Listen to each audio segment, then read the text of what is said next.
déjà 7 ans, une belle aventure finalement qui était venue à la suite de la direction artistique par Jean-Claude Dreyfus et j'avais eu la chance de pouvoir profiter de cette vacance de direction artistique pour m'occuper moi-même de la sélection. Ça me plaît beaucoup, c'est l'occasion de finalement de faire régner et la créativité et l'esprit d'un festival, un esprit très très familial. J'adore ça, j'ai l'impression d'être une maîtresse de maison qui accueille 1000 personnes chez elle chaque soir. Ça fait un peu de monde, c'est vrai. Heureusement que c'est pas moi qui gère toute l'intendance et que j'ai des super équipes autour de moi. Beaucoup de spectacles à aller voir, c'est vrai, sur la région, mais également sur le Festival d'Avignon, qui est le lieu d'un très beau marché théâtral. Et puis sur Paris, puisque je vais 2 fois ou 3 fois à Paris pour essayer de capter ce qui se fait un petit peu de mieux et qui pourrait le mieux convenir finalement aux spectateurs fréjussiens et aux estivants que je commence à bien connaître maintenant, parce qu'effectivement il y a un petit exercice auquel je suis maintenant tout à fait rompue. Vous ne connaissez pas celui dont vous parlez. Je vois qu'il reprend tout. Et qu'à ma femme même, il prend pour mon honneur un intérêt extrême. Un rien presque suffit pour le scandaliser. Que dites-vous de Tartuffe, notre hôte? Plaît-il? Quoi? Monsieur, je méprise. La chose est-elle incroyable? Je ne demande pas votre avis là-dessus. On vient de débiter, madame, une nouvelle que je ne savais pas et qui sans doute est belle. Quoi? Que vous épousez Tartuffe. Monsieur Tartuffe! Oh, il faut qu'une fille obéisse à son père. Voulut-il lui donner un singe pour époux? Ouf, vous me serrez trop. C'est pareil que c'est de zèle. Un dévot comme vous, et que partout en homme... Ah, pour être dévot, je n'en suis pas moins homme. Un cœur se laisse prendre et ne raisonne pas. Ceci doit se répandre. Traître! Savez-vous, après tout, de quoi je suis capable? Tout le monde me prend pour un homme du bien, mais de la vérité pure, et que je ne vaux rien. Il y a 6 dates, alors on n'a pas le droit à l'erreur, il en faut un peu pour tous les goûts. Faire plaisir à tout le monde en un minimum de temps finalement, donc c'est dense et concentré, c'est bien. C'est du coup un très très beau challenge. Il y a des publics très différents, en catégorie d'âge, en catégorie socio-professionnelle. Et en complément du Festival des Nuits Auréliennes maintenant, il y a également le Festival des Nuits Off, qui a marqué de façon très véhémente et caractérisé maintenant notre territoire, qui permet justement aussi de concilier finalement tous ces publics. Et je pense que la sélection, elle se fait en fonction des envies de cadeaux que j'ai envie de faire aux Fréjussiens, pour leur dire voilà, j'ai trouvé ça, je suis sûre que ça va vous plaire, de la même manière que je ferai un cadeau à une personne que j'aime. C'est important de ne pas mettre que des têtes d'affiche, parce que je crois qu'une entreprise culturelle, si elle n'a pas une part de risque, elle ne sert à rien. Il faut dans la culture toujours avancer, sinon on recule. Et j'ai envie, oui, à chaque fois de faire découvrir quelque chose de nouveau. Sinon ce serait trop facile. Et à Fréjus, on n'aime pas les choses faciles. Au contraire, on a envie d'aller toujours de l'avant. On a envie d'être des pionniers d'une certaine manière. Et je pense que ce théâtre ici prête bien, puisque finalement les comédiens qui viennent ici, même s'ils ne sont pas encore très très connus, eh bien ça fait levier pour leur notoriété de venir aux Nuits Auréliennes à Fréjus. Et eux, finalement, participent aussi à rajeunir un petit peu le public des Nuits Auréliennes, à le faire évoluer de différentes manières d'ailleurs. Et du moment que c'est drôle, du moment que c'est intelligent, en général, les gens adhèrent et ils sont contents d'être allés à la rencontre d'un univers qui n'est pas forcément l'univers habituel qui est le leur. J'ai l'honneur de vous demander la main de votre fille. What? Mais c'est une catastrophe! Qu'est-ce que je vous disais? Je ne voudrais pas être obligé de vous briser les pommettes.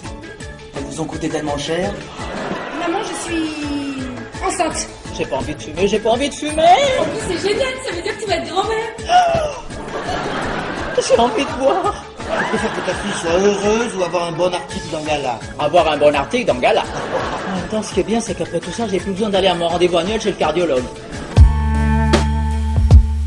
Alors ça existe depuis 17 ans, les Nuits Auréliennes, donc c'est déjà un vieux festival, un festival qui est devenu un peu emblématique pour le Var, qui se positionne aux côtés de celui de Ramatuelle, même si nous n'avons pas eu autant de grandes vedettes, en tout cas à la direction artistique. Moi je suis une très très petite vedette locale, mais cependant je pense que par justement la qualité de nos équipes, par le professionnalisme de nos techniciens, par l'Office de tourisme qui organise avec vraiment brio ce festival, puis grâce à vous les médias également, eh bien on arrive à rayonner largement sur la région PACA parce qu'on a gagné la confiance également des compagnies, des sociétés de production qu'on a fidélisées et qui savent qu'en venant à Fréjus, c'est succès garanti, c'est toujours des belles soirées.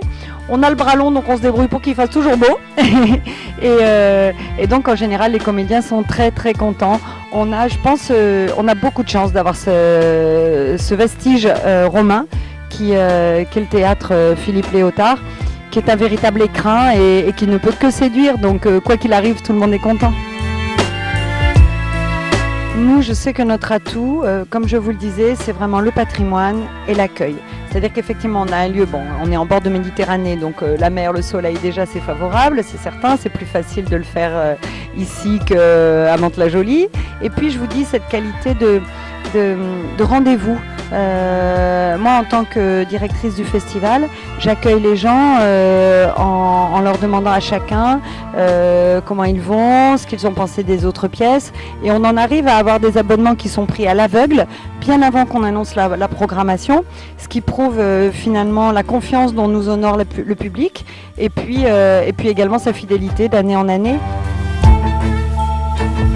Oui, c'est important de rester théâtre. Vraiment, on y tient beaucoup. C'est vrai que le Festival de Ramatuelle, lui, a livré quelques extensions, notamment vers la variété, vers la musique.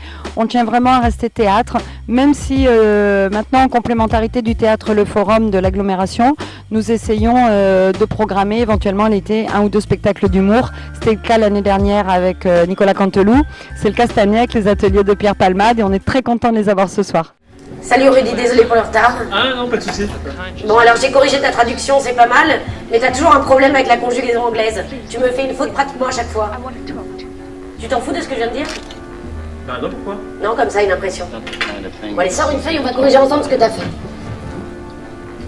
Attends 2 secondes. Allô? Je t'ai déjà dit de m'oublier, t'as été beaucoup trop loin hier soir. La prochaine fois que tu m'appelles, je dépose une main courante au commissariat, connard!